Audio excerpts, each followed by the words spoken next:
Hi everyone and welcome back to the garden. July has been full of surprises from heavy rains and summer storms to unexpected blooms. As you're watching this, I'm actually in Thailand to visit my father. But before I left, I wanted to share how the garden has been evolving. The color palette has shifted beautifully from soft peachy oranges to sunny yellows in the front garden, and now deeper red are starting to emerge. Many of the flowers I started from seeds are blooming for the first time. And to my surprise, a second batch of Monarch caterpillar has appeared, just as one butterfly completed its journey. There's so much happening this month and I would love for you to come along and explore it all with me. I recently learned that if you prune the pentstemon after their first bloom, they might reward you with another flush of flowers, so I decided to give it a try. After pruning, my garden looks much tidier and it really opened up the space. Now you can clearly see the liatris standing tall among the pentstemon, which was a bit hidden before. I also noticed something interesting. The foliage of the different pentstemon variety is more distinct than I realized.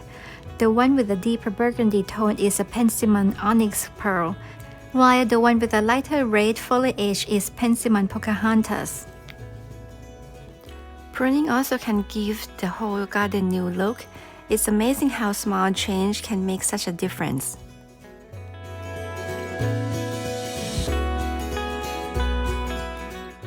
The self-seeded Larkspur has been blooming steadily from the end of May through the 4th of July.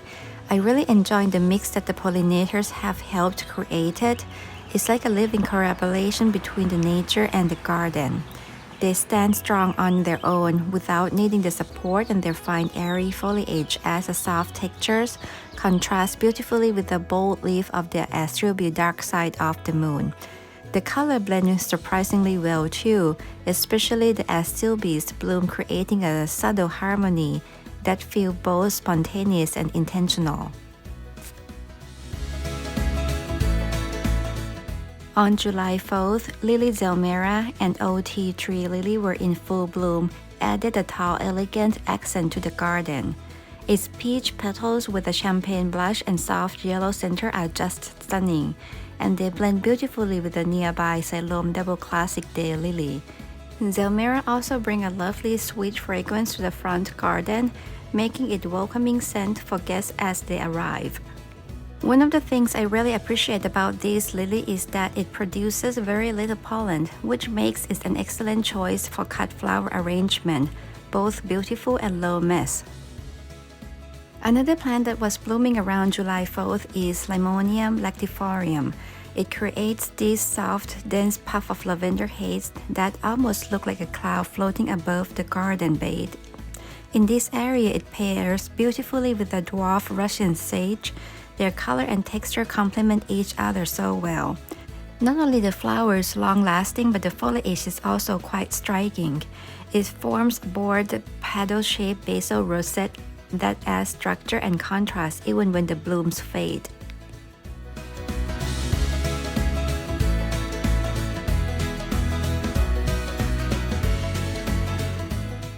I also have Stokesia totally stoked Whitecaps blooming now. I planted it earlier in the spring, so it's still settling in.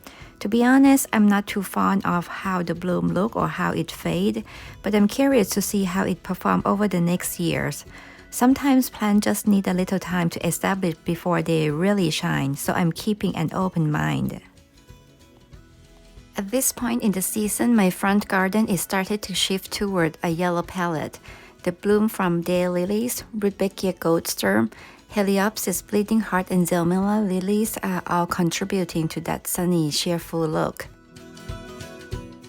I really enjoy the bold pop of the red from the Heuchera Carnival watermelons. Its vibrant red foliage adds playful contrast and keeps the garden feeling dynamic and balanced. Over in the side garden, Heliopsis sunstruck is still blooming. It's been going strong since the end of May. And guess what? If you remember, I found a Monarch caterpillar here earlier in the season. Well, it's from a chrysalis and I was lucky enough to witness the moment it hatched into a butterfly. It was such a special experience, one of those little garden moments that feel incredibly meaningful and rewarding. In the second week of July, you will notice a soft white cloud forming at the tips of the plants. That's the bloom of mountain mint. It really helps brighten the area, especially when planted near darker foliage. I love the contrast it brings, but I have mixed feelings about it. Mountain mint spread quite aggressively through the rhizome. I find myself constantly pulling it back to keep it from overtaking nearby plant.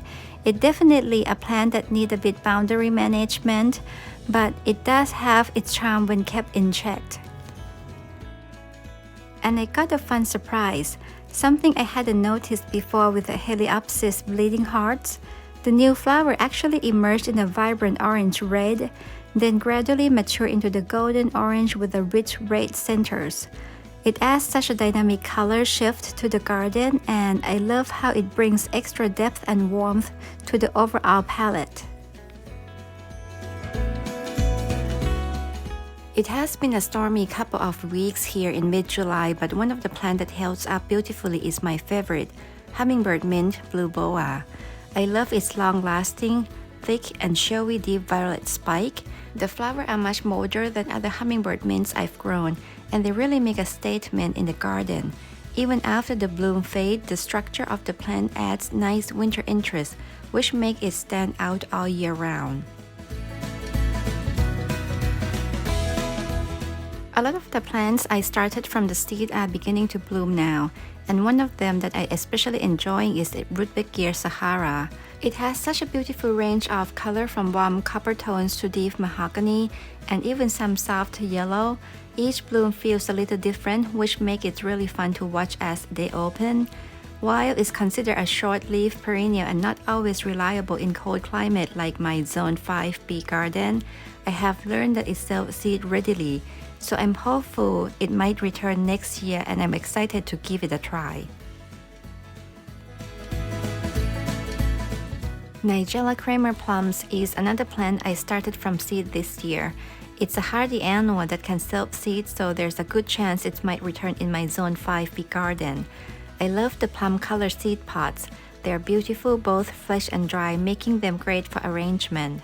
I have learned that if you sow the seeds as soon as the pods dry and seed inside turn black, you might get seedlings that bloom in the fall. Pearly Everlasting is another plant I started from seed, inspired by a visit to Mount Rainier National Park. While mine doesn't have the same blue-gray foliage I saw in the wild, it's still a lovely addition, and I'm curious to see how it develops over time. While many hybrid coneflower are bred for disease resistance and vibrant color, I have noticed that at least two of the hybrids I planted tend to be more prone to disease than the native varieties. This one is Echinacea Supreme Cantaloupe, and you can see the abnormal seed head. It looks like a case of coneflower rosette mite. I have had this happen before with the Echinacea Power White, but interesting, I haven't seen it affect the native Echinacea pallida or Echinacea purpurea. Have you experienced these in your garden too? It's been a busy month with overcast skies, rain, and storms, making it tough to capture nice photos or video. But one plant that's really stood out is Thalictrum Lavender Mist. Despite the weather, it stayed strong and upright, adding a soft, airy touch with these tiny, delicate blooms. I did expect the flower to be a bit bigger, but this is their first year blooming, so I'm curious to see how they perform next season. For some reason, I have been especially drawn to the plant that not only have a beautiful flowers, but also striking seed heads. Take this Echinacea Blue Boa for example. Its globe-like blooms look like they are practically glowing as they grow. They add such a unique texture and structure to the garden.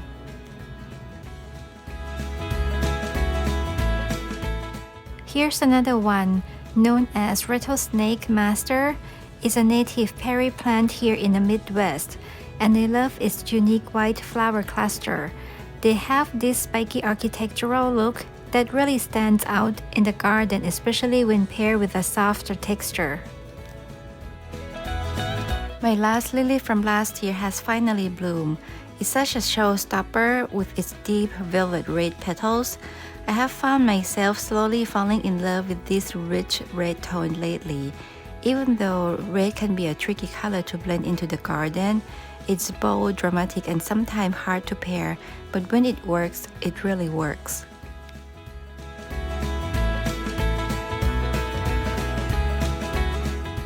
I also started Euphorbia marginata from seed this year. It's just starting to show off its beautiful variegated white foliage, which adds a fresh crisp contrast in the garden. I'm hoping it might serve as a gentler alternative to mountain mint, still offering that bright presence without being quite so aggressive. And I was surprised to see these perennial chrysanthemum already blooming in July. It feels like my mom's season in the garden has officially begun. First Lady Mum is coming back strong in its second year with taller stem than when I first planted it last year. The blooms are just lovely, cool pink petals with a bright yellow center. It's such a cheerful and nostalgic sight. Another early bloomer in my garden is Homecoming Mum. For some reason, it often starts out with yellow blooms, but as the season progresses, the flowers shift into the classic burnished salmon to soft peach tone, just like others have described. It's such a beautiful transformation to watch.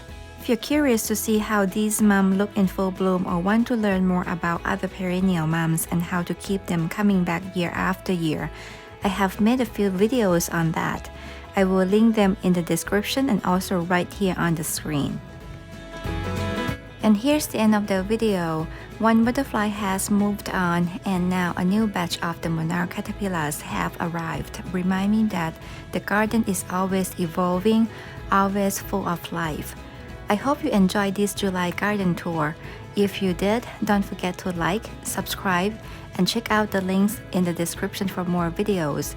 Thank you so much for watching, and I will see you next time. Bye!